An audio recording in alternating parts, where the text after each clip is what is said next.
From historic Crocker Field in Fitchburg, Massachusetts, it is time for some varsity boys soccer here on FATV. Today it is the Red Raiders of Fitchburg High School with their second meeting of the season against the Panthers of Quabbin Regional. I'm John Gugerty, joined as always by Dan Bullock. And Dan, we are going to get right into the action here from Crocker Field. Yep. No delay here as these two teams are ready to go. The Red Raiders in the home dark red uniforms, white numbering, red shorts, red socks, and they'll be going from right to left in this first half of play. Quabbin in the road, white uniforms, blue numbering, white shorts, white socks. They will go from left to right. More 20-minute quarters in MIAA play. We'll have the unofficial clock in the top right corner of your screen counting upwards, so you'll have an idea how much time is left as we are underway here from historic Crocker Field. Battling for the ball on the far side. Or Fernandez pushing it forward across the midline. Long stretch pass up the right side, and quickly stepping in, just getting to the edge of the area there, is the Quabbin keeper in Pierce Reinhardt.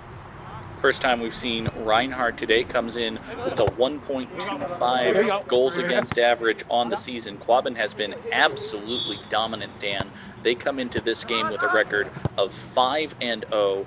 They have scored 27 goals in those 5 games and allowed just 5. They've just had an incredible run of play here as there's a good chance there. First shot of the game. Kevin Vieira had a very good run there for the Red Raiders. Just turned wide to the right of the goal. I couldn't tell, Dan, if Vieira was trying to take a shot for the far post or if he was trying to just pass it to Gustavo Garcia. And honestly, it might have been that Vieira was unsure of the best path to take either. You know, maybe if he goes for goal, he's able to beat Reinhardt. Maybe if he commits to the pass to Garcia, Garcia's able to tap it in. But it looked to my eye like Vieira was undecided between the two options, and he wound up doing neither. Indeed, and that was a very cheeky move there that Quabbin did. We've mentioned this before, but there was a rule this year that on a goal kick, you cannot kick it directly over the midline. And so they've come up with a solution there. Is on the goal kick, Reinhardt tapped it to his teammate who tapped it back to Reinhardt.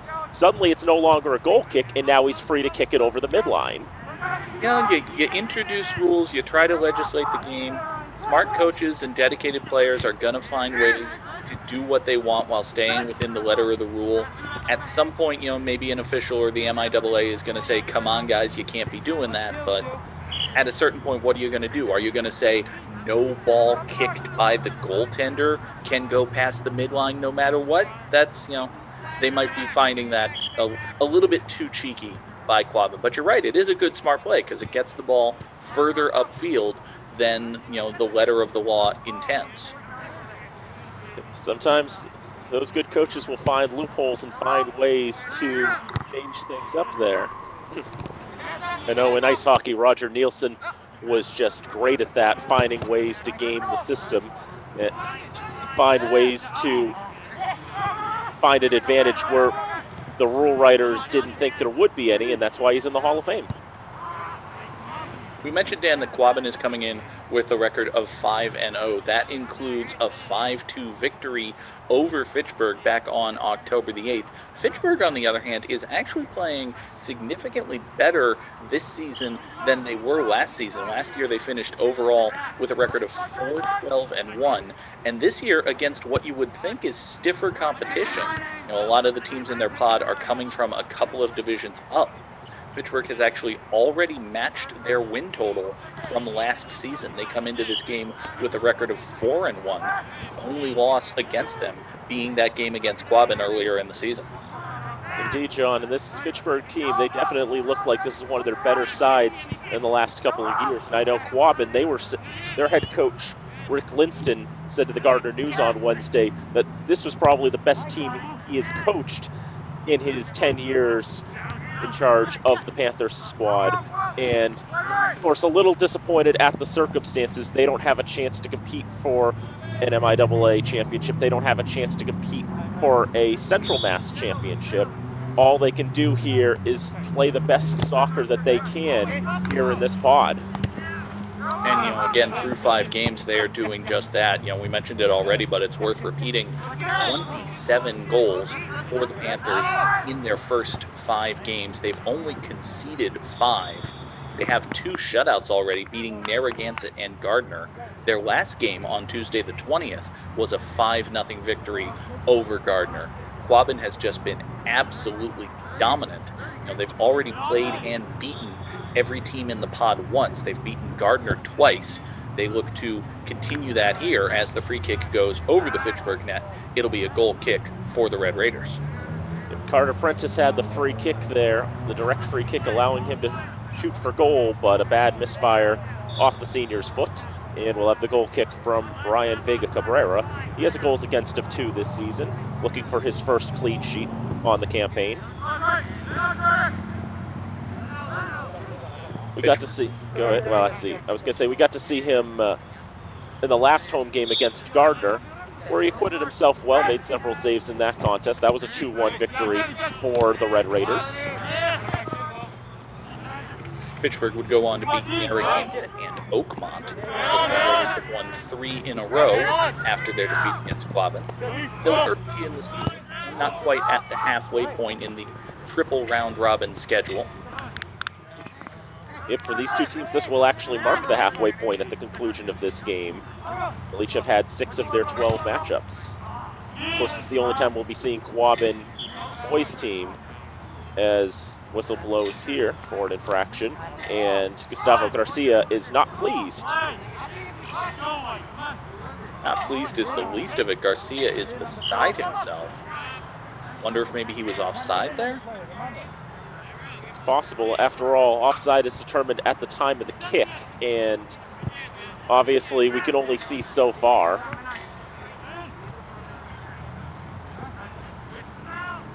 Raiders and the Panthers battling for it at midfield. Will Nordo pass out to the left side. Quabbin trying to push up there, but that ball is picked. And a stretch pass there. Just a bit too far for Garcia. Sent back to midfield. Good job on the right wing by Carlos Martinez. Just kind of stuck his foot in there, made the interception. Nothing came of it for the Raiders, but they do have a kick in here.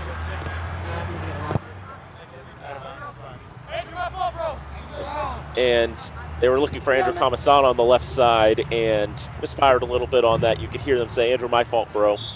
Saying that obviously that was the intention, but didn't go where they wanted it to. You hate to look for silver linings, because if you look for long enough, you might start thinking that it's a good thing. But it is interesting and in a way nice that we can hear a lot more of the action down on the field, the conversations between players as they're coaching each other or just talking each other up, than you would if there were fans in attendance here at Crocker Field. Yep, we've got a field mic set up right at the midline, and I noticed that when I was calling the game between Fitchburg and Oakmont in girls soccer on Tuesday, that you could hear so much on the sidelines there, a lot of communication. We're joking with Travis Falk too during halftime, and he was saying it's like normally the only words that you hear on the sideline during games are the bad ones, as there's a great touch towards goal and put in there by Carter Prentice.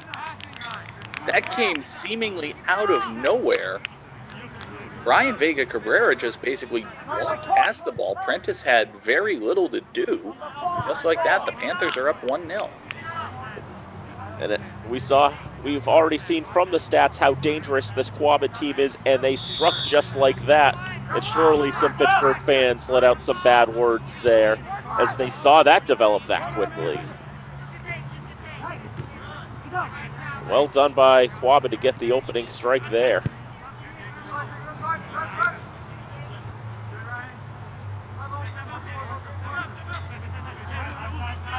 Now Quabbin pushing more on the left side again. That time they're looking for Ryan Castriota, who is actually their most dangerous scorer. In 4 of the 5 games that we have stats for Quabbin, Castriota has put up 10 goals. And that was some miscommunication there. They were looking, Vega Cabrera was looking for Arduino, but he had no idea that pass was coming to him. Really sketchy on the back end by Fitchburg so far, just halfway through this first quarter, Dan. We saw the pretty easy tap in goal by Quabbin, and now on the goal kick, they just weren't ready for it. That goal seems to have put them a bit on tilt. Fernandez with the pass upfield. And now Vieira tries to go for a Dabibi. Now back for Fernandez, chips it forward. That one be headed down by Jacob Halfrey. It popped high in the air. A touch from Elijah Samuelson. Now here's another stretch pass into that left wing corner, and you see they basically have to double team Castriota there. Going back there, Arduino and Tyrell Timothy as well.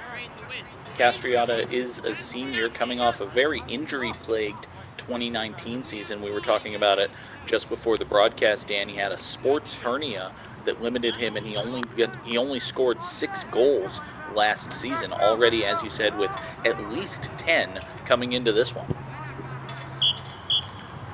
Just a huge change in terms of how more effective he's been, and of course, when you're not having to play through pain constantly, that also helps quite a lot. Yeah, it helps when your body isn't tearing itself apart with every step you take. It's useful. Indeed. This is Colin Arnold with the touch on for Quabbin. We've called more Quabbin names today than we did last time, didn't we? Well, they're wearing better jerseys this time. And that's the goal for all you athletic directors ordering uniforms. If you order uniforms that are readable on camera, we'll say your player's names more. That's right. Yep. And Shea Lindley, he was making the play there. And now he makes that touch on across the midline. Trying to settle it down was Castriota. He runs into Tyrell Timothy, and the foul's going to be against Fitchburg.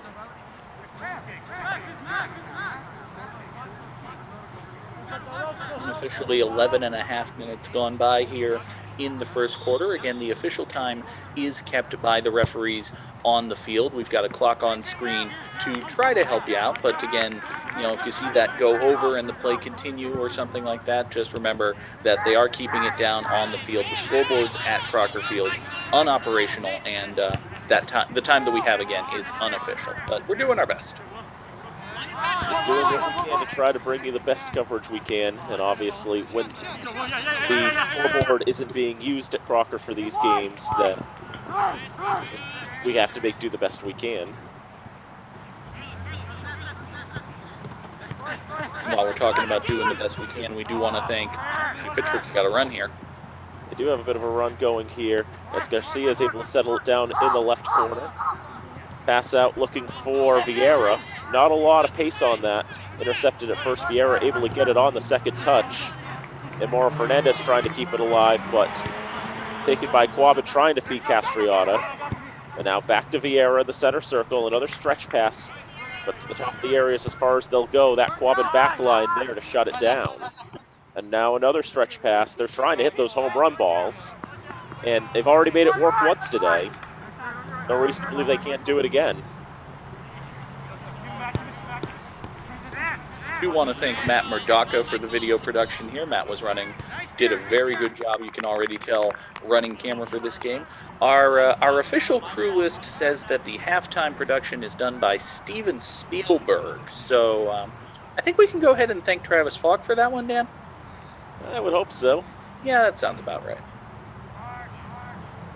We're going to have the first corner kick of the game as soon as Adeyemi Adeguibi is able to retrieve that ball. There are no ball boys anywhere to be had, so everyone's got to pitch in the best they can. And as we've also mentioned in games past, you cannot use your hands to touch the ball unless you're a goalkeeper. So we have the corner here. Sent across. There's a chance! There's a goal! Beautifully put in by number 28, who is not on our roster, but they're tied.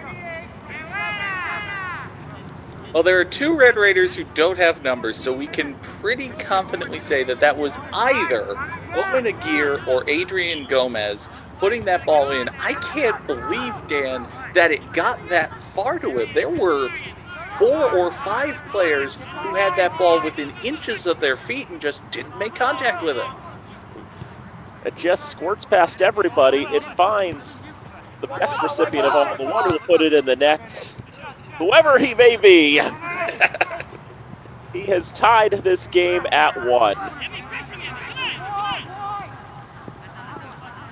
And of course, this is a reminder, although we are recording this commentary in post-production, we have not looked at the result of this game. That is correct. We have no knowledge of what has occurred in this contest. If I were to look up the goal scorer, that would spoil me to the result. And frankly, I much prefer calling the game when I don't know what's going to happen. Exactly. So you folks in the dim and distant future, hopefully you know who scored that goal. You know the result of this game, maybe, but you're here watching it with us. We are watching it completely blind. Again, pretty confident that it was either Owen Aguirre or Adrian Gomez. Congratulations to one of them, and to the other one, you got your name on FATV a couple of times and you didn't even do anything, so good for you. And if it makes anyone feel any better, if I was calling this game live from Crocker, it would be the same issue. Yep. So, Here we go, right there. So, a little over 3/4 of the first quarter complete from historic Crocker Field, and we are level at a goal apiece. After a well-taken corner kick by Fitchburg to equalize, after a well-struck free ball by Carter Prentice opened the scoring for Quabbin. Bit of a shank there for Jared Marchand of the Panthers, Dan. He was just trying to get it out of the Panther territory, but he basically just booted it sideways. Pittsburgh has a kick in. So a kick in from Giovanni Nunez to Moro Fernandez. Out to the right side, Carlos Martinez. Trying to make that pass on. Adigbe trying to find Vieira now. Back to Fernandez.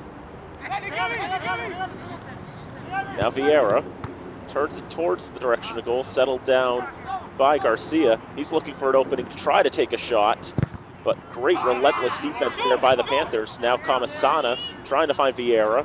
That one's a bit out of his reach. He's able to gather it up, but after losing some territory, lost the ball to Tupin. Stretch pass there. Timothy settles that down. Now another chance there, trying to feed Castriota. Trying to run that down. Some body contact there. We play on. Adigbe on the far side. He's gathered that one in. Poking it forward, but it goes into no man's land. Sent back to the middle of the field. Oh, that's annoying. I'll explain why in a moment, as a shot turned towards goal there by Andrew Twarg is stopped by Vega Cabrera. Number 12 made a touch on that for Quabbin. He's not on the roster either. Oh, boy. So, yeah, Dan, you were not the only one who looked over to his roster and saw, okay, there's a 10, there's an 11, there's a 13, there's a 14, there's no number 12. So, I don't know. Tom Brady? Yeah, but that's the challenge there is we've got the roster as is official there from Quabbin, and they did not list a player on their roster wearing number 12. Fun times. So that last stoppage, because the ball was kicked directly over midfield by Vega Cabrera, so the indirect free kick from midfield.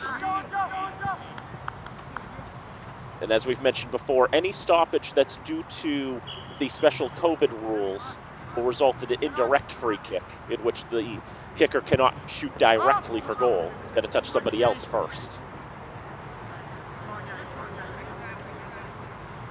And again, players, officials, coaches, everybody wearing their masks. You can see on the far sideline, they have a lot of distance just between the players sitting, you'd call it the bench, but it's just, the series of beach chairs out there.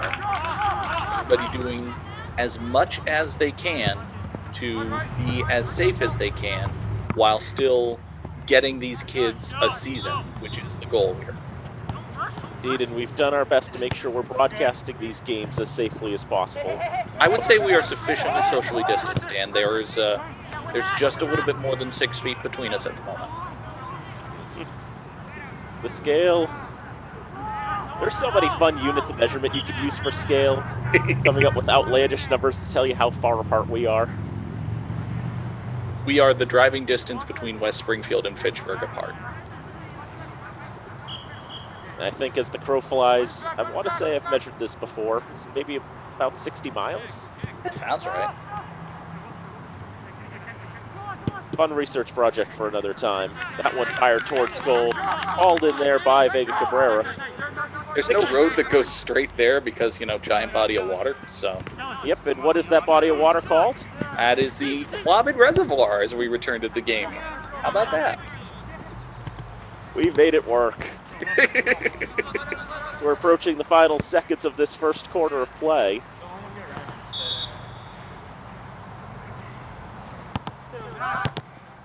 So now into stoppage time.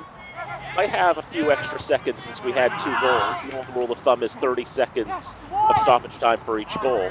I don't know if the officials here are going to be using that definition. They won't be using that definition. 20 seconds is good enough.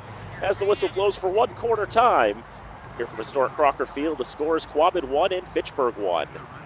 And I've got to say, Dan, 1 apiece feels about right, given the general nature of the game to this point. Fitchburg controlled the first few minutes, but then there was a long stretch of time, maybe between 5 and 15 minutes in the quarter, where Quabbin had control of the run of play. They got their goal out of it. They threatened a couple of times for another one.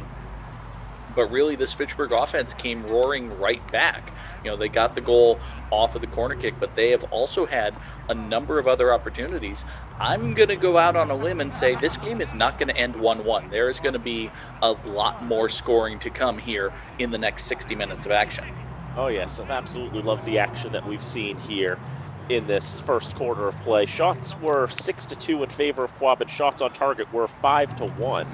But the whole run of play and the way that the teams controlled the ball, that wasn't as terribly indicative as you would have thought. And some of those shots on target were easier saves or easier chances for Brian Vega Cabrera, but still, it was a shot that was definitely directed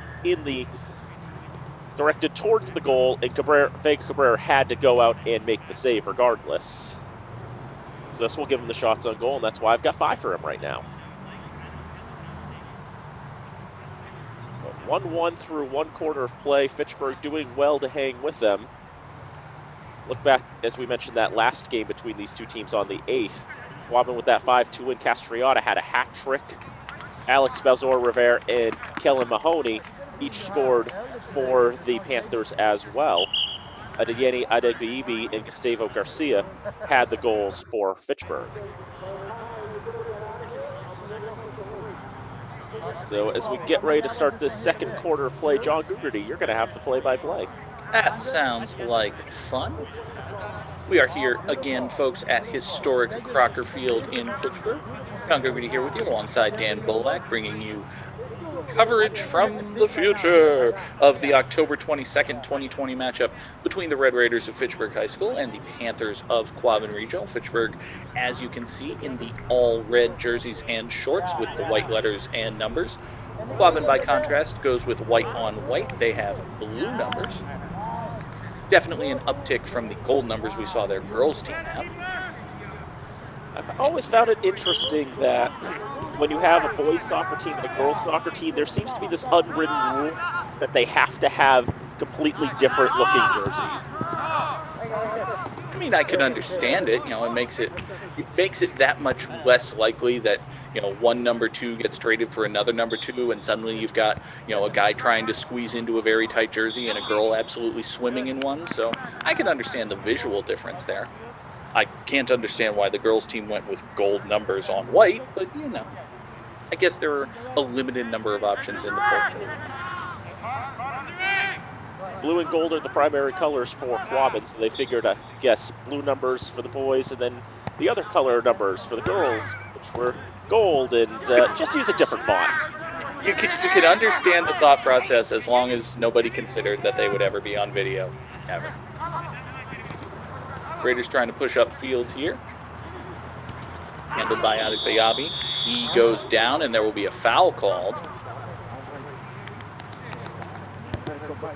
It'll be a free kick for the Raiders. Or Fernandez, who is one of the captains on this team. You can see him with that armband. And number 10, that striker number. Shot for Fitchburg goes wide off the foot of Andrew Kamasana. Again, no walls this season at the MIAA soccer level, but just a very wall-like gathering of Quabbin players. Bounced that one out to Kamasana, and he took the shot, but it went wide. You could see him jumping up in the air after he had that kick. He knew he misfired that and was a bit frustrated with himself because he felt like he had a pretty good opportunity there. But after all, when you're under pressure and only have fractions of a second to set up your kick. This one picked up in the midfield by Fitchburg. Takes a shot, does Garcia, but it is blocked. No threat there on Pierce Reinhardt. Now Vieira to send it in for Adebayibi. Settles, loses the handle. Venteocho takes the shot. It is blocked, winds up going to Reinhardt, and goes just wide of the goal.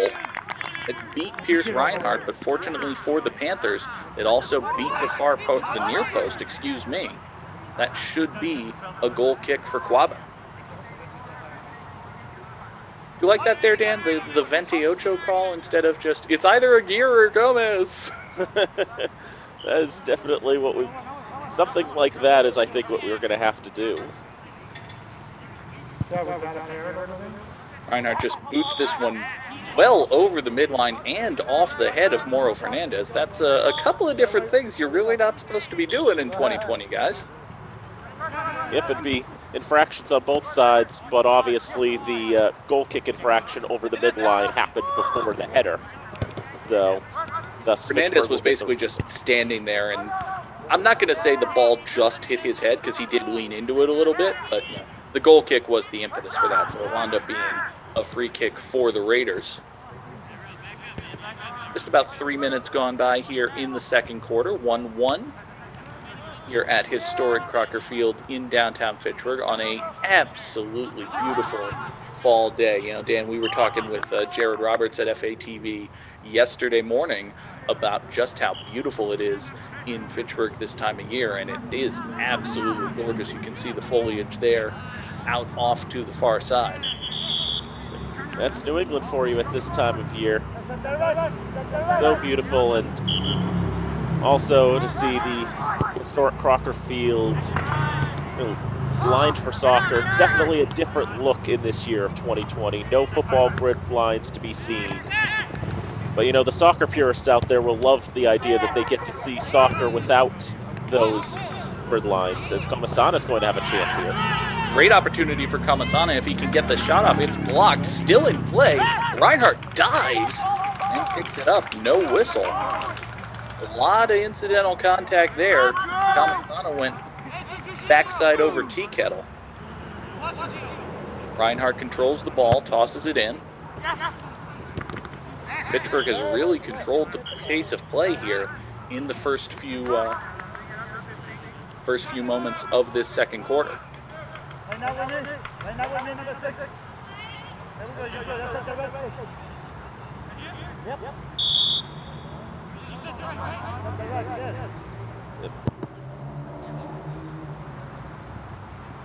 So there was another example there of us being able to pick up the officials there as the player and the referee were discussing whether or not that would be a direct or indirect free kick on the last foul.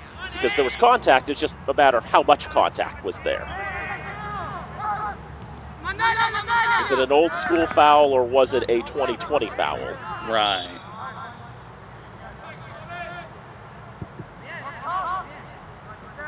Raiders now with the kick in, handled by Fernandez.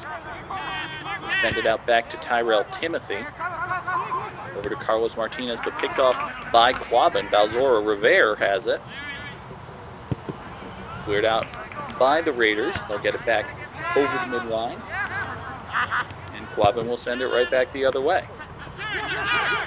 Panthers trying to make something happen through Castriata. That's pretty much their goal, their go-to. Castriata bounces it out wide. Went over in the direction of Kenny Stolgaitis, but a little too long. And we'll get a kick in for the Red Raiders.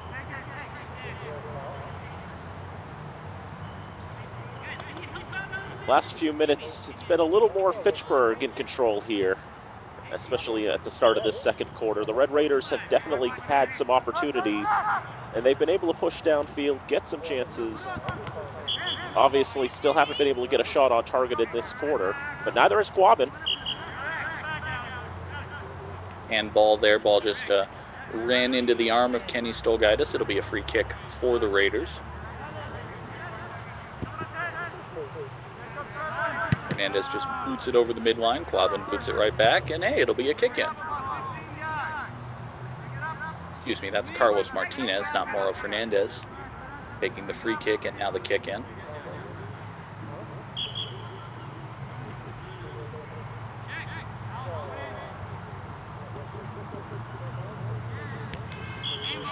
And it goes out again. Heard a shout for a handball there, actually.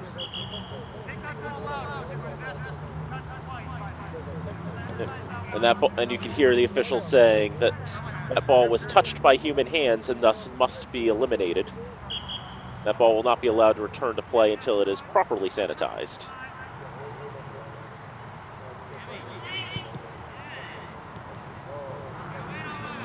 Really choppy play over the last couple of minutes. Raiders trying to put something together there. Kevin Vieira just couldn't maintain the handle there.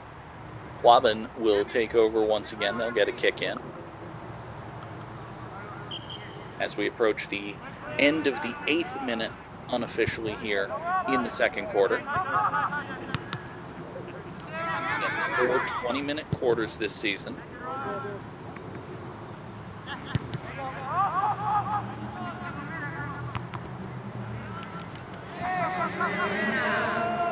Martinez sends it up the far side looking for Adegbayibi. Adegbayibi looking for some relief, finds it in the form of Rodrigo Arduino. His ball forward is booted back by Quabbin, but it winds up on the boot of Mauro Fernandez. He'll send it to the near side. This is Giovanni Nunez. Back to Fernandez. Forward now for Kevin Vieira, trying to make something happen. Broken up by Carter Prentice of the Panthers. Fitchburg gets it right back, and we have a stoppage for a foul.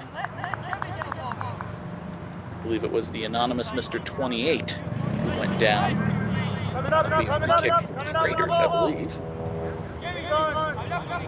Looks like the way they're calling it that they feel that he was the primary initiator of the contact. And so they call the foul against him instead. Some very loud vehicles passing by Crocker at that moment. It's a great day for a drive, isn't it, folks? 28 with the pass, looking for Adegbayibi, but Stolgaitis is there. Sends it out where it is gathered by Martinez. Does a good job dancing around his man, does Carlos Martinez. Sends it forward for Adegbayibi. Adegbayibi will try to match, but he is better defended by Jacob Haffrey. And the Panthers will clear. Sounds like it's a good day for a flight as well. I wonder how audible these sounds would be with a full crowd. I think you'd have a lot of people just craning their necks looking up. What the heck is that? Something developing here for Quabbin. Castriata trying to make it happen. Now sends it back for Prentice. Prentice takes a long shot, goes up over the crossbar. Off the crossbar, in fact. And out the back. This will be a goal kick. It took exactly half of the second quarter for Quabbin to get their first shot of the period. But my goodness, what a shot it was from Prentice already with a goal today, trying to make one happen a little more spectacularly. That was a very ambitious strike when it was taken, but it nearly bore fruit. It was just a couple of yards. You just boot it toward the goal and see what happens. Sorry, I stepped on you there, Dan. It's all right, but sometimes it's like one of those shots where if he was just a couple of yards back, then that would have surely been a golazo. But as it stands, we remain at 1-1 halfway through this second quarter. Bad bounce there off the foot of Arduino. Castriata trying to make something happen, takes the shot. It is blocked. Mauro Fernandez racing back on the defense.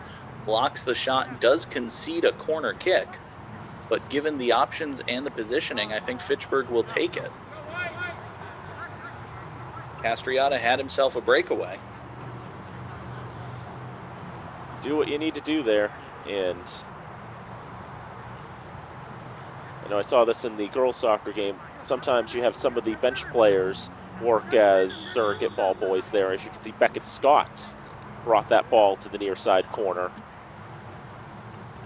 Short corner rather. Booted back out the end line. We'll do it again.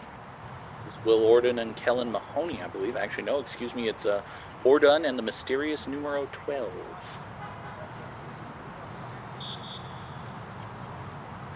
Orden takes the corner, this time looking for the middle. That's Castriata took the shot that was blocked. This time it goes out over the near sideline, so it'll be a kick-in rather than a corner. Taken quickly by 12. Tried to intercept it, did Andrew Camasano. But it goes back over the sideline once again. Unofficially 12-12 gone by here in the second as our man number 12 takes the kick in for Quabbin. Orden trying to make something happen. His pass to the center is booted out again.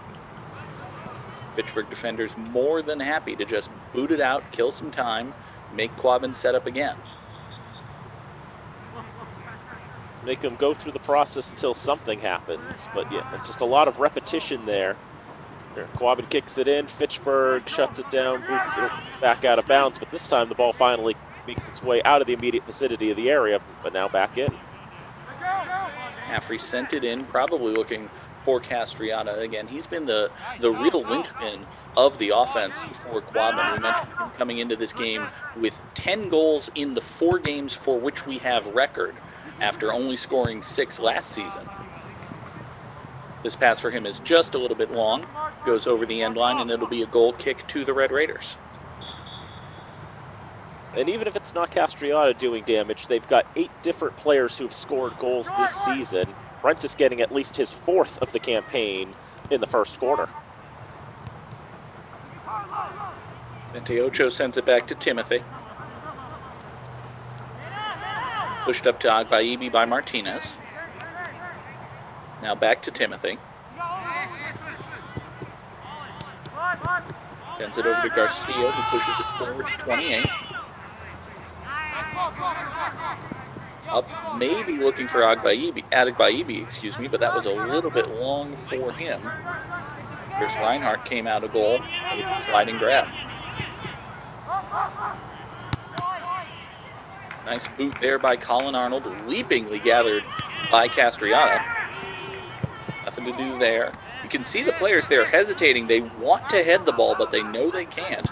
Have to wait for it to come down, play it with the feet. Now sent forward. Great opportunity here. 2-on-1 for Fitchburg if they can make it happen, but they can't. Due in no small part to some excellent defending by Shea Windley. He was in a very bad situation, able to make the most of it. Just about 5.5 minutes to play here in the first half. Score still knotted at 1. A goal apiece for these two teams in the first quarter. Nothing yet in the second. But it has been back and forth every which way. COVID foul against Fitchburg there. Will Orden will take the indirect free kick. It doesn't really matter that it's an indirect free kick when it's taken from your side of the midline. Orden with a long shot. Kind of reminding Brian Vega Cabrera, hey, you're playing here, you got to do something. And if he wasn't there, that ball would have gone in, so hey, why not take it? Kick from long distance. Go ahead, though, because he's kicked it too far. Just booted it over the midline, so that'll be another indirect free kick, a COVID-related violation for the Panthers. Besides the fact on an indirect free kick you cannot score directly from it, it's also worth noting that the offside rule is in effect during those. And I know I saw Oakmont on Tuesday executing the offside trap on a couple of those indirect free kicks when the Red Raiders wanted to kick it in the direction of the area. Colin Arnold went down there. He was fouled. It'll be another free kick for the Panthers. This one from a mildly threatening spot. Just boots it forward into the upper chest, let's say, of one of the Red Raiders.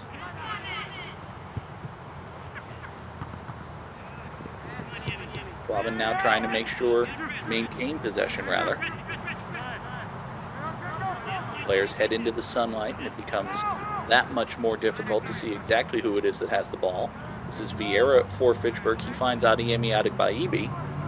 Fortunately loses the handle. It goes over the far sideline, but it is off the boot of a Panther. It'll be a kick in for the Red Raiders. Just about 3 minutes left to play here in the second. Again, all times we give are unofficial.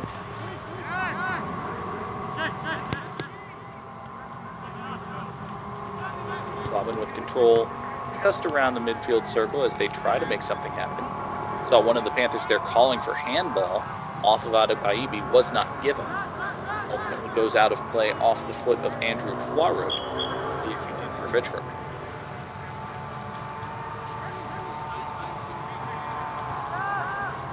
Martinez finds Vieira, who advances the ball about 5 yards before booting it out of play off of Tuareg again. It's one way to gain some field position, right, Dan? Sometimes that'll happen too. You kick it in or throw it in as you would in traditional soccer. You scrum for it on the sideline, ball moves out of bounds, and you just gain that positioning there. Or you just throw it in or boot it in as hard as you can off of one of the defenders, have it go off them out of bounds, and boom, you've gained 5 yards. Quabbin gained control off of a turnover there. They might lose it here. A lot of pushing and shoving there in the midfield circle before finally the whistle blows and a free kick is awarded to the Panthers. And another indirect for the Panthers there. We're done with a pretty good forward pass now. Gathered shot is blocked. Diving save still made by Brian Vega Cabrera. That was Michael Tubin who took the shot for Quabbin. Fitchburg will try to make something happen in the dying moments of the first half. There's about 90 unofficial seconds left to play.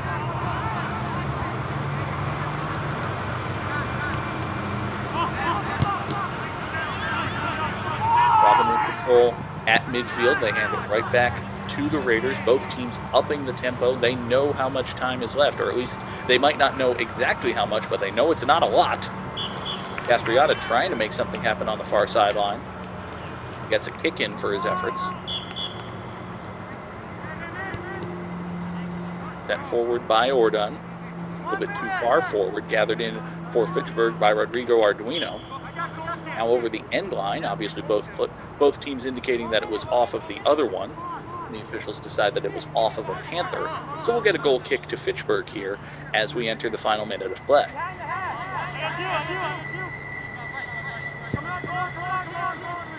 That boot just over the midfield stripe, but they're gonna let it keep going. The officials don't have cameras for eyes. We have cameras for eyes.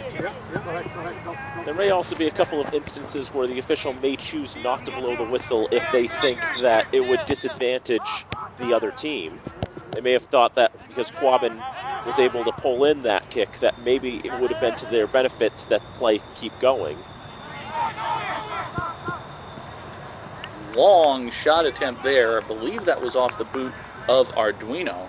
You could see the design as he ran up to kick it, but as soon as it took that high arcing angle, it did not come to anything. And the whistle is blown for halftime as the score remains the same. Fitchburg 1 and Quabbin 1. So a scoreless second quarter of play, but not an unexciting one by any stretch of the imagination.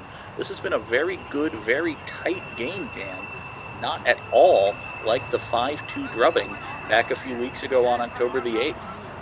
These teams have now seen each other once before, and these two teams had not met in the previous 3 seasons, so the players not at all familiar with each other in the past. But now, thanks to this pod play, we have different opponents, a whole different slate of teams, and the first game may very well have been in a sense a feeling out process, but now each team has familiarity with each other. They've seen each other play once, so now they have a better idea of how the two teams play, and now they've adjusted to them accordingly. Shots unofficially in the first half were 11-6 in favor of Quabbin. Shots on goal were 6-1 in favor of Quabbin. Yes, I only have I do not have Pierce Reinhardt as having made a save yet. He has been tested, though. Yes, He's had a couple of opportunities in the area. A couple of times Reinhardt has had to come out and dive for the ball. I mean, there's no question that Pierce Reinhardt has had to actually work in goal. It's just that the time, and there have been a couple of instances where he's been able to shut down a play by jumping on top of the ball before it gets into a position where a Red Raider has shot it. It's not a save, but it's still, and may not necessarily go on the stat sheet, or at least maybe not on mine, but at the very least, it's work that he absolutely had to do to make sure that there would be no further danger to his side. The team's not quite sure what ball they should be using. They've settled on that one, and now the third quarter is underway. So Fitchburg now going left to right in those home red uniforms. All red, jersey, short socks. Quabbin all white, jersey, short socks going right to left. The white jerseys and white socks are not an option for Quabbin. The visiting team must wear white jerseys and white socks. It is an FHS rule. And is that just make sure that there's no chance ever of two teams showing up wearing the same color? Yes. The shorts are allowed to be different colors, but so the shorts can be any color, but the jerseys and the socks must be white. And for the home team, their jerseys must sufficiently contrast with white. As a foul called against Quabbin, and a very nice opportunity for a free kick. I'd like to think it's going to be a direct free kick based on how the players are setting up. Or maybe it wasn't, but couldn't tell because couldn't see the official. So that one ends up getting kicked out through the right side. Still a very good opportunity for Fitchburg there. And Dan, I know you've said it before, and I believe you. There's a rule against forming a wall on the defensive side this season. That is what I've been told. Constitutes a wall. Apparently, it sounds like just being arm's length is going to be good enough for them on the interpretation. Okay. Not quite 6 feet, but as we've been seeing, players have gotten pretty close together on these formations. Yeah, some of these guys have suspiciously short arms when you're deciding what is arm's length. I think you and I have been arm's length, according to these players, in the Elliott Field press box a time or two. I believe with that. I agree with that sentiment. So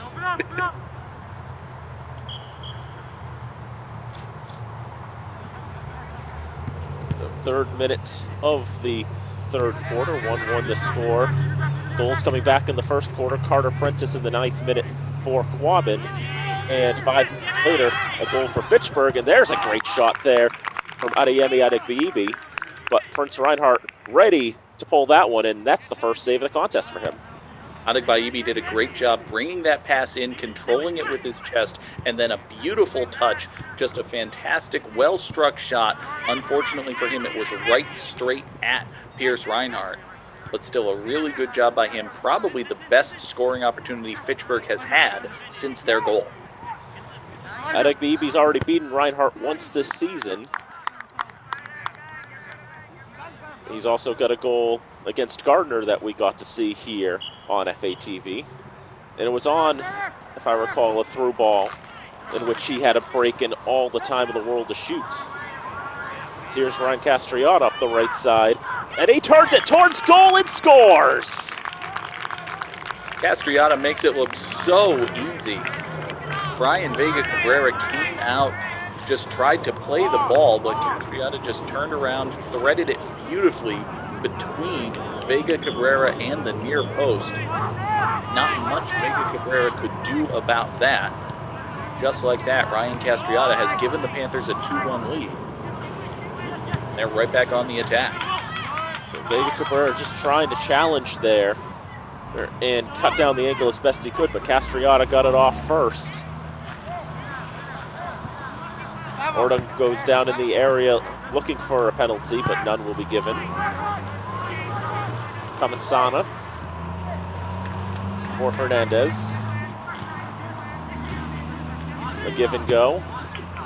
Now trying to hit that stretch pass, but just out of the reach of the Adegbiibi. Vieira now trying to close off Elijah Samuelson. And Vieira now to the left corner. Samuelson will have some space to kick it out.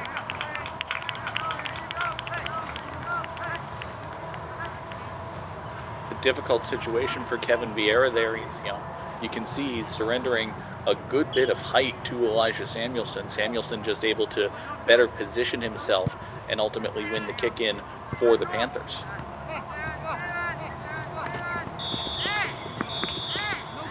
Contact there at the midline, and the foul is going to be against Quabbin.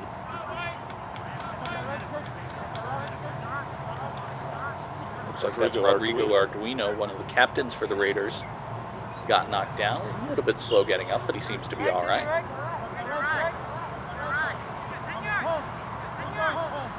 And they ruled it was a direct free kick, or did they? Well, they changed the formation is what they've also done there. It's sent into the area, popped up. The right side, but cleared out of danger. Stolgaitis on the near side for Quabbin. Make a run up. Adegbiibi will come in from behind with a faster pace. And he'll have that one. Slam downfield.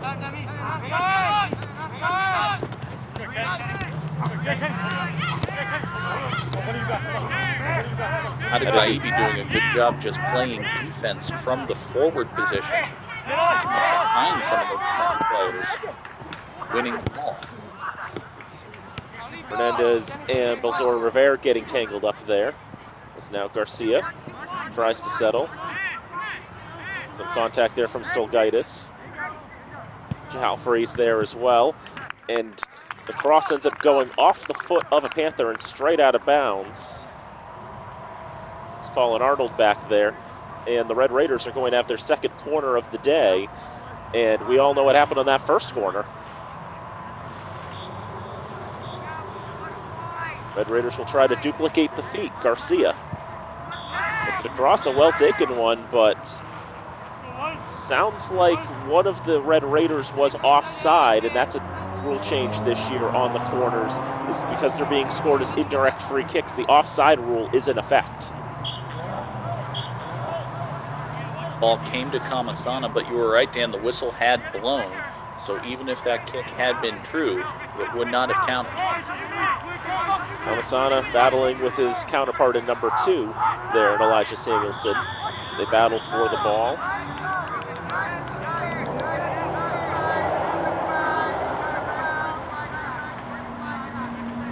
And they ruled that that was a slide tackle against Kamasana, so it's an indirect free kick. Space has to be given. Really, it's not much in the grand scheme of things there, but... No. Basically, get it on this side of the yellow.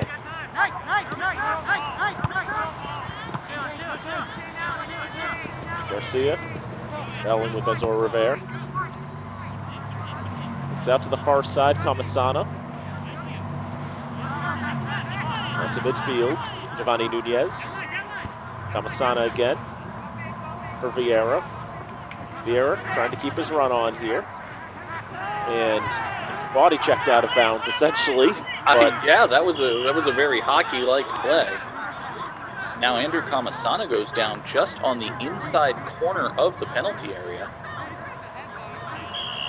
Very close to the area. And it brings the stop to play as Kamasana is down.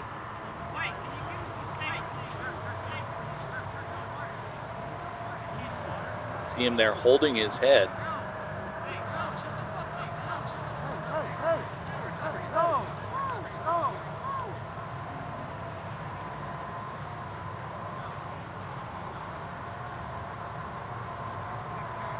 While he's attended to, and while we have a moment here, folks, we want to talk about the upcoming schedule for the Fitchburg High School boys soccer team. Their next game will be this coming Tuesday, October the 27th. That's going to be in Gardner against Gardner. They'll be back at Crocker Field the following Thursday, the 29th. for a home game against Narragansett. Gansett 0-3 in the pod this season. Just 1 goal for them against 17 conceded, so not a good start to the year for the conglomerate of Narragansett and Murdoch schools. We got to see the girls soccer team for Narragansett, and we got to see how strong they were. I mean, even with that co-op setup. But for the boys' side, they've had a lot less fortune in the first 3 games. And also the weather playing a nasty factor in a sense. Both teams, I mean, normally this match day would be the 6th day of games for the 2 sides. But because of weather, this day on Thursday would only be the 4th game Narragansett has been able to play. It's been an unusually warm fall, but it has not been an unusually dry fall, to say the least. There have been some there's been some bouts of nasty weather that we've had. We mentioned a couple of weeks ago that both historic Crocker Field and historic Doyle Field had a tree fall. Does Doyle Field have the obligatory historic label now too, or were you just being kind there? Thinking a little option A, a little option B. Okay. Because, I fully agree and support the notion that anytime you mention historic Crocker Field, it's historic Crocker Field. But Doyle Field, really?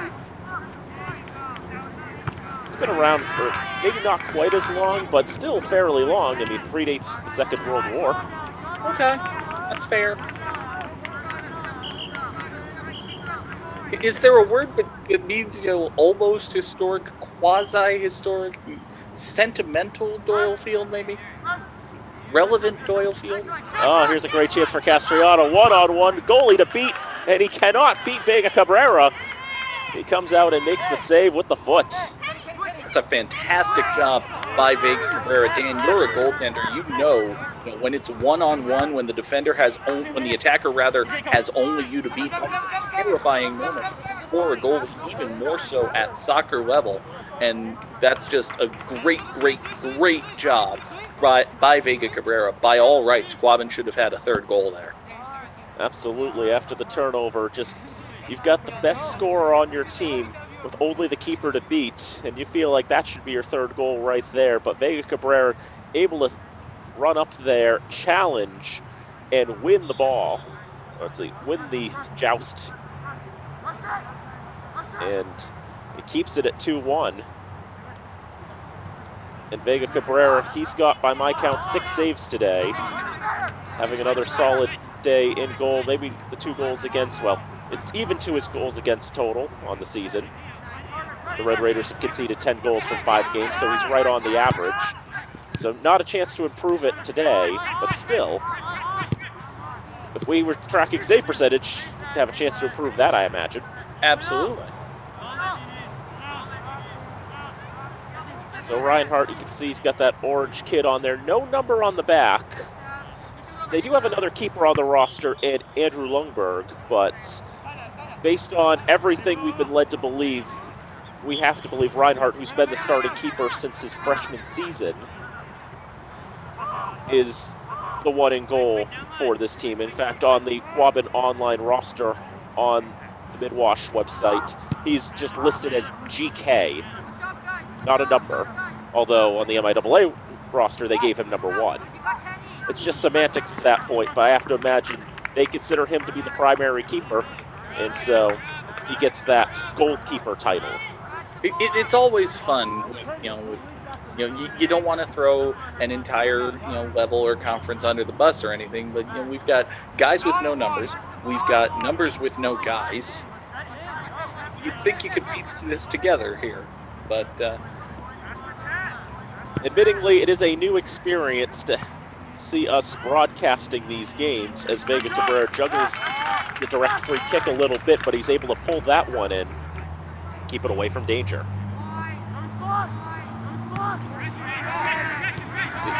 Normally we just see those major sports be the ones that get the TV coverage, but this year with everything that's gone on, and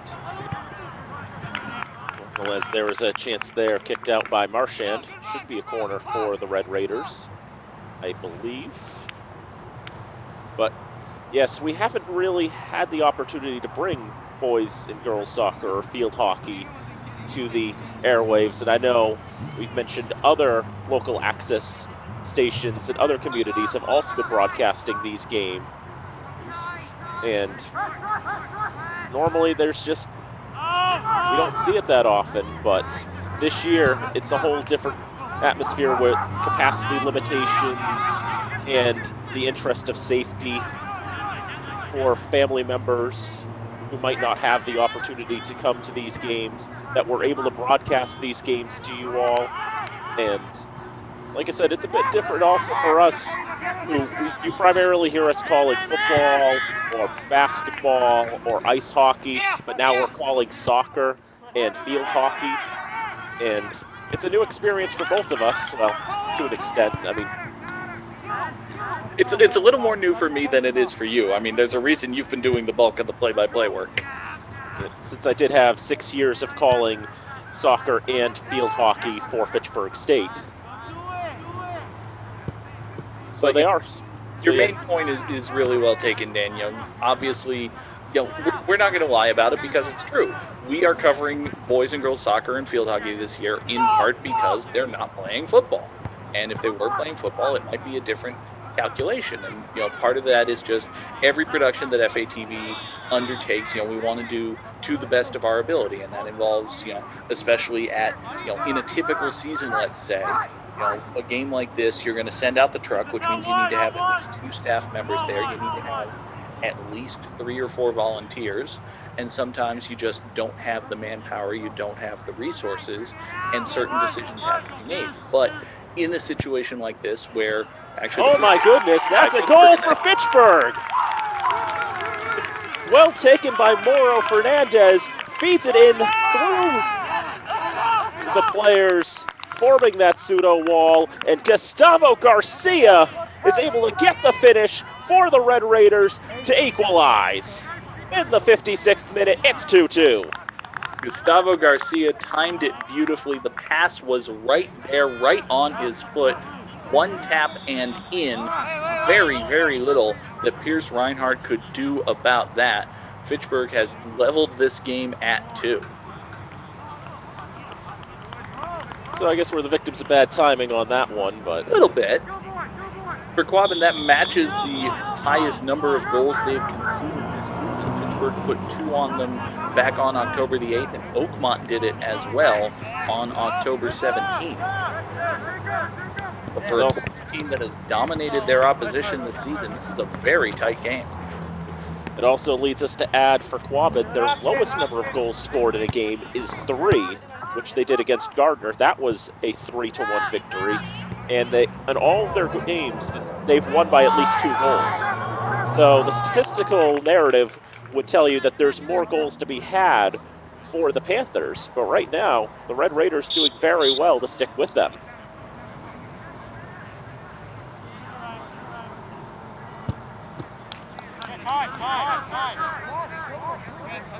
Jacob Halfrey will send this one across. Stolgaitis pushing it forward, but the Red Raiders will boot it right back. A lot of power on that kick. And all Jared Marchand can do is kick it out of bounds. And I want to return, Dan, to the conversation we were having about, why and how we're producing these games and bringing them to you here on FATV. Again, it's under normal circumstances, it's a very involved production, and it's still an involved production here, even with just the 1 camera setup. We still have to get Matt Mardaka in there to run that camera. We have to have another FATV staff member there to help supervise and to organize the equipment. I believe that was Travis Falk for this shoot, and thank you to Matt and Travis for doing that. But there are, considerations that have to be made. But one of the things that we were thinking of, and one of the reasons we're bringing this game to you, is we know that under normal circumstances there would be dozens and dozens, maybe even hundreds of fans who are attending these games, who are watching these games live and in person, cheering the Red Raiders on, and they can't and shouldn't do that this season because we're the MIAA and everyone involved here, we're trying to get these games played in a way that is the most safe. Obviously, the most safe thing to do is to not play the games. And if you ask me, and I am the arbiter of all things in the universe,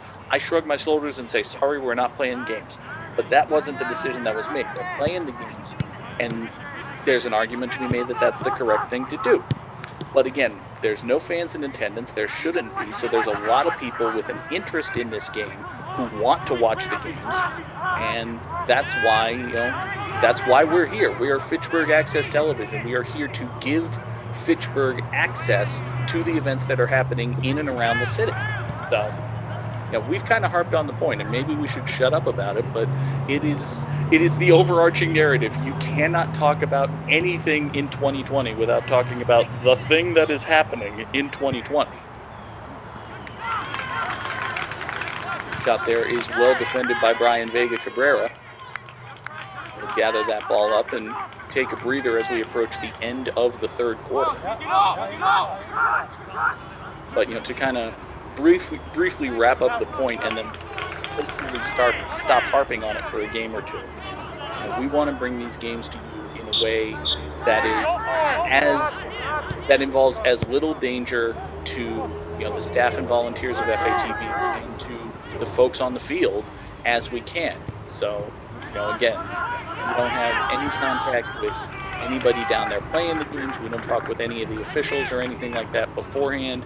We just, we come, we set up a camera, we point it, we broadcast the game live, and then a couple days later, Dan and I sit in our apartments and talk about the game and what happened. So we're doing the best we can, and we appreciate you folks being here with us through this season and through this very close, very exciting game that is just about at the end of its third quarter.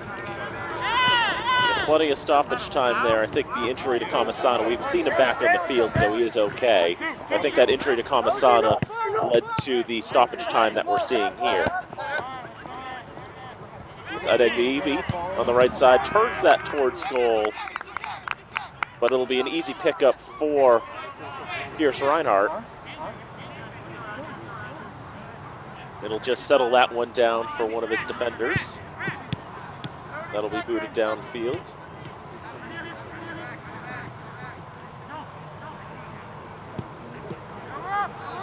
Quabbin trying to take a chance here, looking for that third goal. A lot of jostling for that ball in the right side corner between the two players who've had the second goals for either side, I think, or that's Arduino over there, isn't it? That is. Well, I'll stop that narrative because it's wrong. You can see Arduino as he was getting up, just kind of raising his hands to the heavens like, come on, ref, where's the whistle? Where's my free kick here? And of course, the moment he takes the free kick, the whistle blows for three-quarter time. Of course. So a goal for both sides in this one in the third quarter. And at three-quarter time, it's Fitchburg 2 and Quabbin 2. Intensity just keeps ratcheting up with each quarter, Danielle. It was a scoreless second period, but not without its excitement and its moments of intrigue. The third quarter, you see both teams put the ball in the net. I mean, I said it after the first when it was 1-1. I will say it again after the third, now that it is 2-2. I think we've got some more goals coming. I would be very surprised if we see 20 scoreless minutes to wrap this one up and they end the game with a 2-2 draw. That doesn't sound right. It would be very interesting, to say the least. So just doing some quick math here, figuring out where our shots are. So we've got, for my count, all four of Quabbin's shots were on goal. And Fitchburg had 4 shots as well. Only one was on goal. But that one that was on goal, well, no, they had 2 shots on goal, because 3 minus 1 is 2. That's true. That's and also I remembered Reinhardt making a save, so that failed my sand check pretty quickly.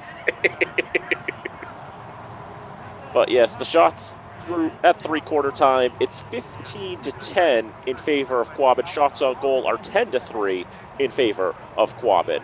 And corner kicks are 2 apiece. And if you just looked, Dan, at that 10-3 mark, you would think that Quabbin has really controlled the pace of this game and they've been in command. I don't think that's the case. It's been back and forth. Quabbin might have the slight advantage, but I think Fitchburg has acquitted themselves very, very well. Again, the last time these two teams met was just 2 weeks before this game was played. That game in Quabbin, well, at Quabbin, was a 5-2 victory. The game played in Barrie. Quabbin is not, a town. And Quabbin serves 5 communities. Those being Barrie, Hardwick, Hubbardston, New Braintree, and Oakham. And I definitely knew that off the top of my head and was not reading from the stat sheet that Dan prepared. Absolutely not. You can't prove it. I'll call you a liar. Combined population of just under 16,000. Shout out Steve Taylor, one of my old professors at Fitchburg State. He lives in New Braintree. So I know someone that lives in that area. New Braintree is where the police training academy is, isn't it? Yeah, I believe so. Yes. Yeah, I do some freelance work with a video production company. 2 years out of every 3, we go out to New Braintree and shoot there, where they have the candidates for promotion within the police department. Captains who are going up to lieutenants or possibly vice versa. I don't remember the rank structure. But anyway, police officers who are going for promotion have to sit and go through a video interview, and they do those at the barracks in New Braintree. Shout out to Ron Sheets in Ohio. Absolutely not watching this, but I talked about you on FATV, Ron. Well, there you are. We have there's some slight ties there to the region. And I imagine we've talked about how beautiful it is in Fitchburg this time of the year, and you have to imagine must be wonderful foliage there in northwest Worcester County. Oh, it is absolutely gorgeous. Every year when I go out to New Braintree, it's actually about this time of year. I just got the call from Ron the other day. I had to tell him no, you'll understand why. But about this time of year, you go out to New Braintree, just absolutely gorgeous, beautiful, bucolic scenery, just nature all the way for the eye to see. No cell phone reception whatsoever. So it's not perfect, but it's really pretty. So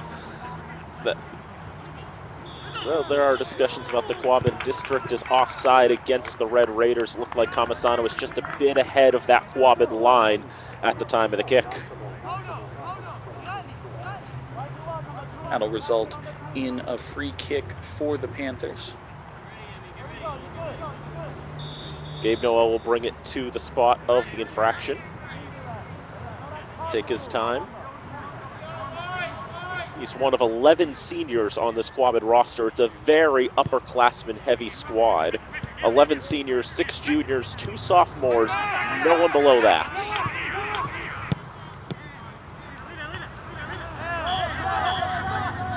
Not often that you see a roster with absolutely no freshmen on it. This Quabbin team, if you're looking with an eye toward the future, you're saying, wait a second, we dressed 19 guys for this game, and next year 11 of them are going to be gone? Doesn't sound good. But, that's a problem for future Panthers to deal with.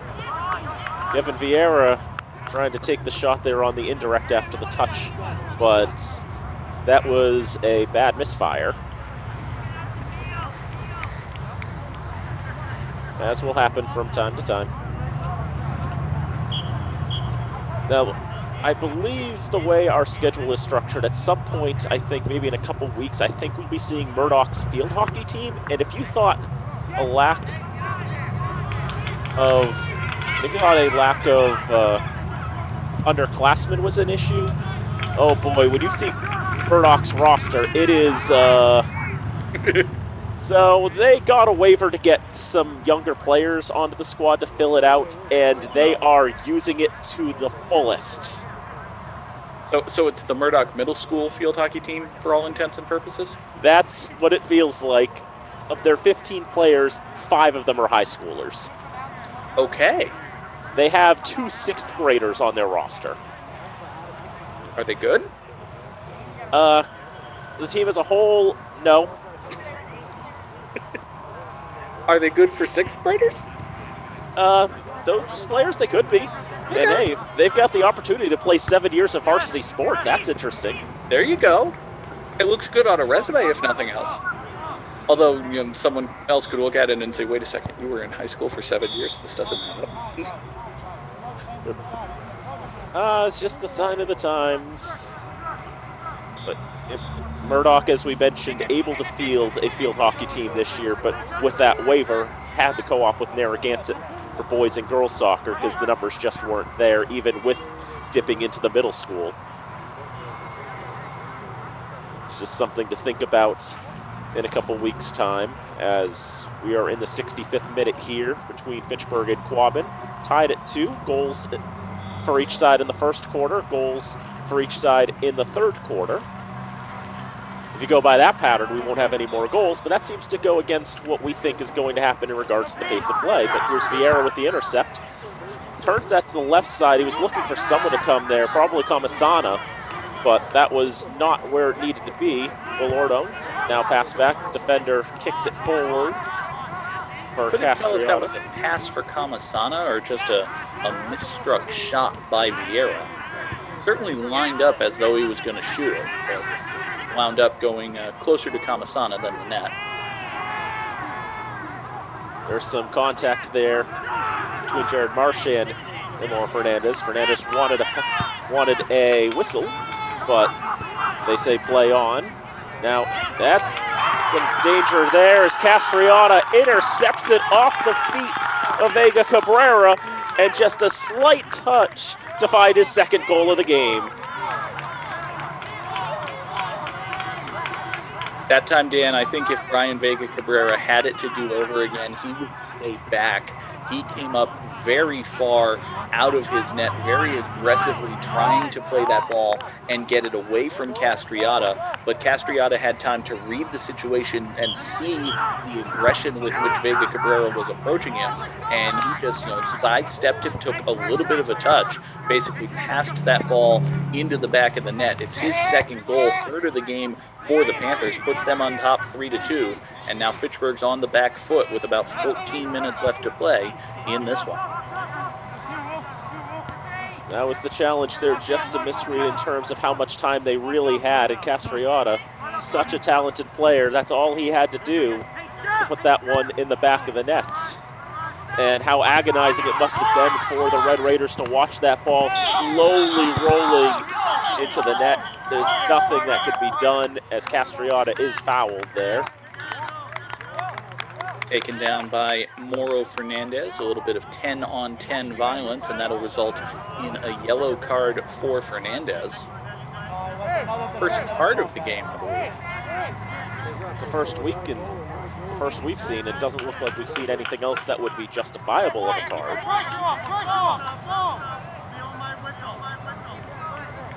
So obviously it will be a direct free kick, or should be.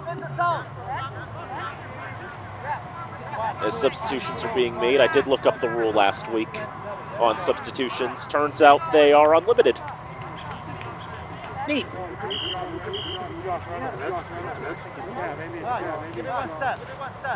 So some substitutions on both sides. Elijah Mensah to the game for the first time. So that one blasted for goal and blasted well over the goal. That's a pretty good kick. Well, it's a pretty long kick. It was not a very accurate kick. Great distance on it, but yeah, needs to corral the accuracy a little bit. Castriota with another intercept and gets the shot off there. Vega Cabrera with the save. But how effortless he makes it. And this really is a different Quabbin team with Castriota at the helm. We mentioned they're 5-0 this season. They were 8-1 last year. And again, last year, Castriota, dealing with that sports hernia, missed a lot of time, only able to put 6 goals in the net. Had 10 in the 4 games for which we have record coming into this one, another 2 today. So already a dozen goals for the senior striker, proudly wearing that number 10. COVID rule. COVID rule. So doubled the goal tally he had last year, and just so clearly a dominant force for this Quabbin team. A great reason why this side is undefeated in this pod. Kick that one out as Fitchburg getting their chance to pressure there. Garcia and Adegbeibi there in the area lurking. Fitchburg only has 3 shots on target from my count, but 2 of those have gone in. They've had some pretty good opportunities in this contest. That's sent across, and if it was a hockey stick or a golf club, yes. And so looking for a whistle there as that was headed. And it was headed by a Raider.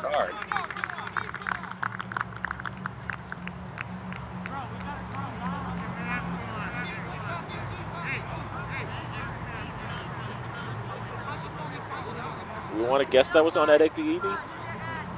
I don't feel confident enough to take a guess.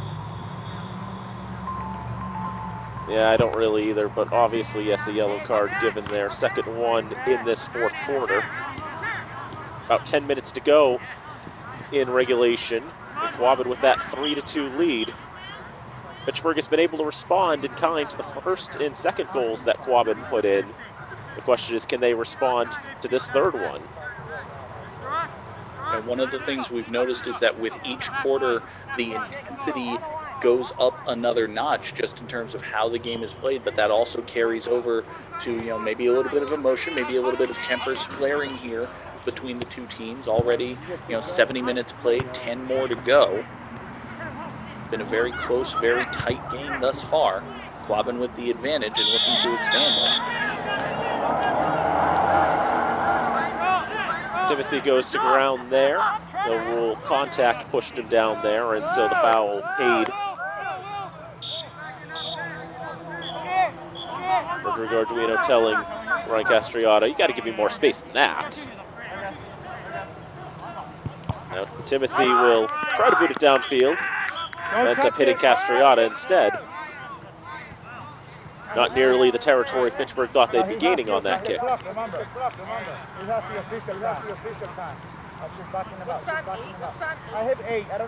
Timothy kicked it in before the official was ready.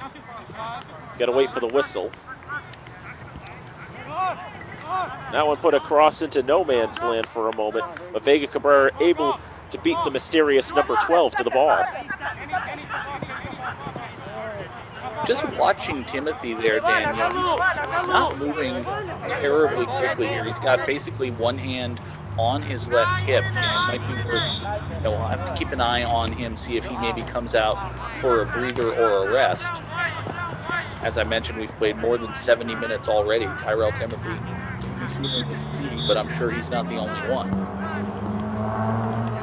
I know watching this Fitchburg team against Gardner, they rarely went to the bench. Only a handful of substitutions really the entire game out of them. So it feels like the starting 11 that they've got out there are more than happy to play in the full 80 or as much as they can of it.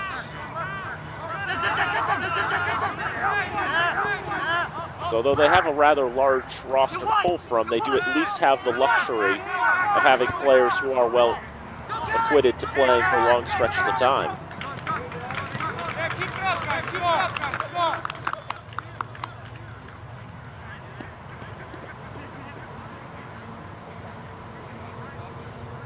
So we'll have another kick in here for Quabbin.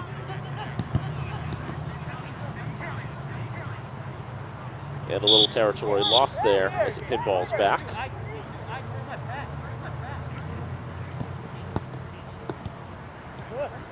Trying to move it out from the sideline. Kamasana will get it to midfield. Matthew Marsh will turn around and boot that downfield, down on the far side.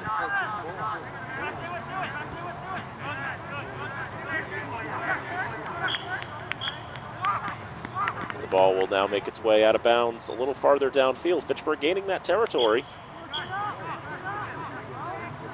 Raiders trying to make something happen here. Just about 6.5 minutes to go. Fourth quarter, Quabbin leading 3-2. Still not quite used to saying fourth quarter in a soccer game, but you're very used to having dramatic moments in the fourth quarter at historic Crocker Field.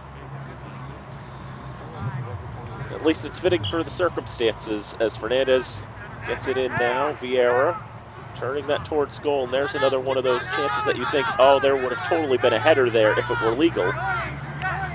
Saw Garcia position himself as though he wanted to leap up for it and then realized, I can't.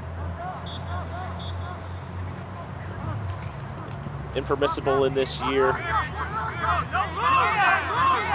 That tied up in a lot of legs. And Adegbiibi just trying to put a strong bend towards that one, but doesn't get the angle that he'd like, and he puts it over the goal. And really, Dan, especially for the more experienced members of this team, the juniors and the seniors, they've been playing the game a certain way at this level with heading as an option for a number of years now. It's got to be, you see those instincts. They still want to go up and play the ball with the head. Something that they're going to have to learn over the course of the season. And, they are learning. It's not like this is the first game of the year or anything. But it's something they're going to have to learn that they just can't do. And Giovanni Nunez ended up taking a hit there.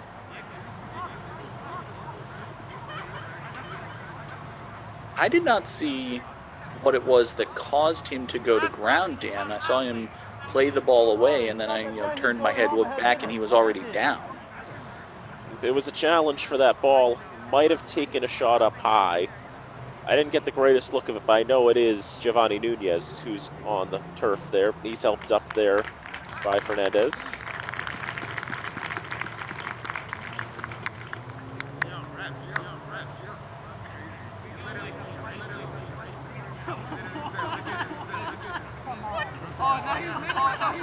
So now the Red Raiders will make another substitution there. Will allow Nunez to get a breather.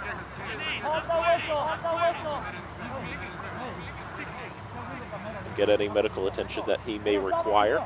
This will obviously add more stoppage time to this contest. So absolutely do not expect the whistle to blow for full time once that clock strikes 20 minutes. Michael Martinez came in there for Nunez. And it's going to be a kick in for the Red Raiders.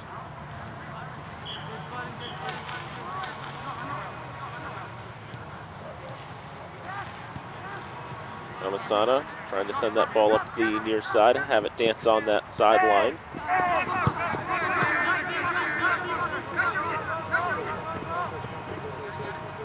Timothy not able to make a great read on that ball, instead leave it for Rodrigo Arduino. Makes a great run there. Now 3 players toppling to ground. But everyone will be all right as Arduino getting tangled up there with Matthew Marsh and Alex Balzor-Rivera. Almost looked like in basketball, you see the defenders set up and try to take the charge. Wound up being a free kick awarded to the Raiders. And that one deflected towards goal, and Reinhardt will take no chances, jumps on that one. Covers it up, shields it from danger, then distributes it back into play. Vieira trying to settle. Passes it back, but finds a Panther instead.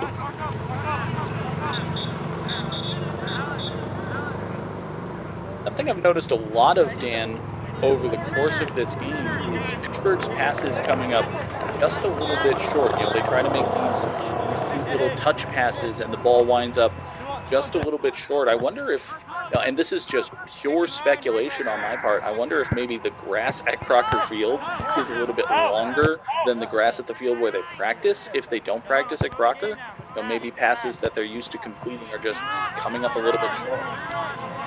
That's an interesting way of thinking of things there. If perhaps the field conditions are a bit different at Crocker. And obviously last year they were playing at the high school. They were only playing varsity football at Crocker last year because the field had just gone through so much.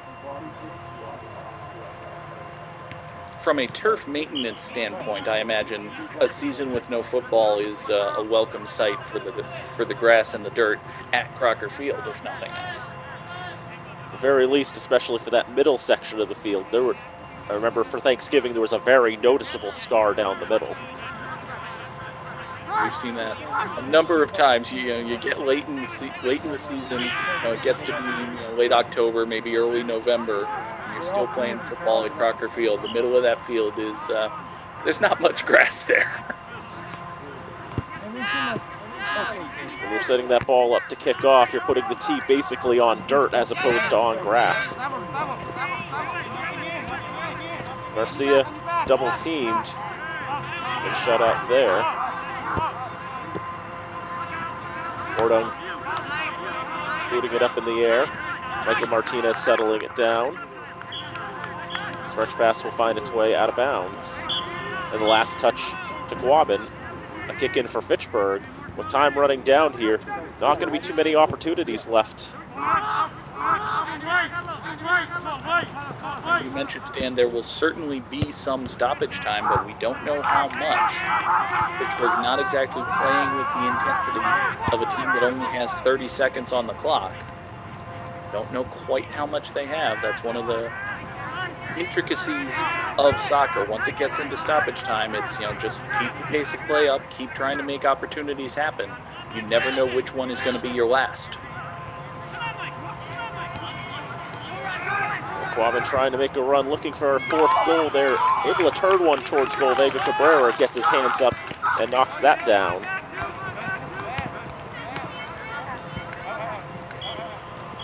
But limited time remaining.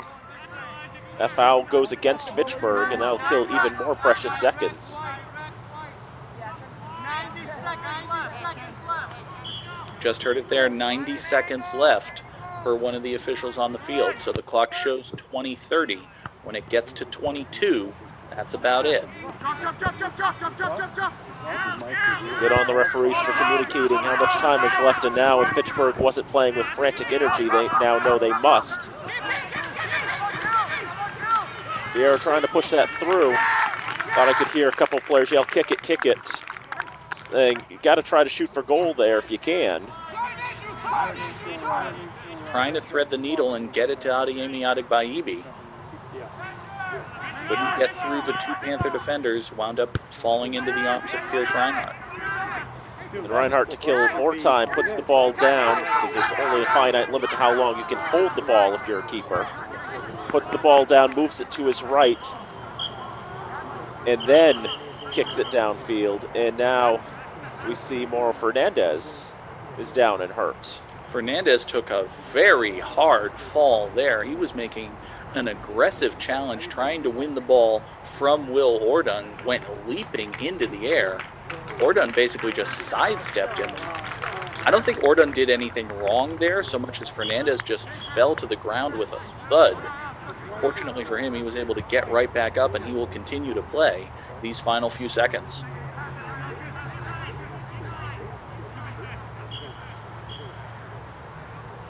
And now, thanks to that brief stoppage for the injury, we'll go a few more seconds here, but looks very much like Quabbin will have this in hand. They put it across and off the foot of Andrew Twarg. That will be the final shot of the game as Quabbin is able to come away with a 3-2 victory. Very impressive performance for Quabbin. They go to 6-0 on the season. They were just 8-1 last year, already 6-0 in their pod here in 2020. Fitchburg with their second defeat of the season, their second defeat at the hands of the Panthers. They fall to 4-2. It was a really good game, well played by both teams. Fitchburg acquitted themselves well, Dan, but in the end, I got to feel like, 3-2 is the proper result. Quabbin was the better side, and they deserved the points, and they get the victory. I believe so as well. Fitchburg did very well to stick with them, and although Quabbin definitely had the pace of play, they definitely outshot the Red Raiders. Final shots were 20-12. Shots on goal were 13-3. All of those numbers unofficial, of course, but Fitchburg doing well to stick with them, but boy, that last goal, that was a rough turnover there that led to Castriota getting his second goal of the game, and that turned out to be the difference in that one. Now I'm going to try to do a little bit of research here and see if I can try to find any final official statistics from that game. Well, as you're doing that, Dan, we will extend once again our thanks to the folks at FATV who made this possible, and you can see them right there on the screen. Matt Murdaka, Nate Glennie on the production side, Nate Glennie running the Zoom call that allows us to do this commentary. Matt Murdaka operated the camera for the entire game, and I knew it was Travis Falk. I knew it wasn't Steven Spielberg. I don't believe those crew emails. Travis Falk putting together the video for us and then stapling everything together for the final broadcast. Thank you again so much to everybody at FATV for all of the work they've done and continue to do, keeping the public aware of the goings on, constant, press conferences with the mayors, safety videos from the schools, even, letting the two of us jamokes just get on a Zoom call and goof off for 2 hours. And then they put it on TV and call it play-by-play commentary. I don't know. It's a great trick that we've pulled, and it's all thanks to the folks at FATV. Dan, have I vamped long enough? Do you have some statistics for me? Yep, so looking at so they did post a recap, and I can tell you, according to the sources that were posted, it was not Owen Aguirre or Adrian Gomez getting the goal, but Eric Hernandez who got that goal. Hernandez, we saw number 28 get that goal in the 14th minute. Hernandez wears 26, and so perhaps just a close and kind number there. Number 26 on your programs, number 28 on your fields, but number 1 in your hearts, Eric Hernandez. And there you go. So now you know the identity of that first goal scorer. Mauro Fernandez was also credited with the other goal. I was pretty sure Gustavo Garcia got that touch. The guy who put the ball in the net was wearing number 8. I don't know what to tell you. So I'm just going to shrug my shoulders at that one. Don't know. Pretty much, yeah. It's like maybe that how much do I trust that source? I don't know anymore. But regardless, soccer. Soccer, indeed. Well, our next telecast, the next game that we telecast, how about that? For the Fitchburg boys soccer team will be their game coming up on Thursday, October the 29th. That is a home contest against Narragansett. You can watch that one live at 4 p.m. on FATV, or you can wait a few days and catch the commentary version with myself and Dan Bolak sometime in the future. But for the aforementioned Mr. Dan Bolak, who just sighed because I cut him off, he wanted to make another point. Danny, what do you have to say? Some final thoughts? Yep, so I can also tell you that Fitchburg will have 2 other home games next week. On the 26th, field hockey will be in action, and they'll be taking on Quabbin from Game On Fitchburg. That will be a 3:30 start, according to the Midland Wachusett website. And then on Tuesday, the 27th, the following day, we'll have girls soccer from Crocker Field, as the Red Raiders will be taking on the Wildcats of Gardner Regional High School. All right, so we'll have all of that action for you here on FATV. And for Dan Bolak and everyone at Fitchburg Access Television who has made this possible, I'm John Gugerty saying thank you folks so much for being with us. We will see you next time right here on FATV.